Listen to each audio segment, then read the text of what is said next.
नमस्कार मंडळी.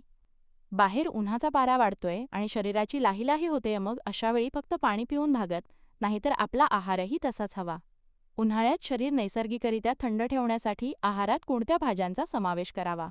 चला तर मग पाहूया. 1. काकडीत पाण्याचे प्रमाण खूप जास्त सुमारे 95% असते. उन्हाळ्यात काकडीचे सॅलड कोशिंबीर किंवा रायता खाल्ल्याने शरीराला लगेच थंडावा मिळतो. दुधी भोपळा हा अत्यंत थंड असतो. तो पचायला हलका असतो आणि त्यात फायबर भरपूर असते. उन्हाळ्यात दुधीची भाजी किंवा मुटके खाणे पोटासाठी खूप फायदेशीर ठरते. पडवळ शरीरातील उष्णता कमी करण्यासाठी उत्तम मानले जाते. यात पाण्याचे प्रमाण चांगले असून ते पित्तशामक आहे ज्यामुळे उन्हाळ्यात होणारी जळजळ कमी होते. जरी कारले कडू असले तरी ते रक्ताभिसरण सुधारण्यासाठी आणि शरीरातील विषारी द्रव्ये बाहेर काढण्यासाठी खूप प्रभावी आहे. उन्हाळ्यात त्वचाविकार टाळण्यासाठी कारल्याची भाजी फायदेशीर ठरते. तांबडा भोपळा पोटातील उष्णता शांत करतो.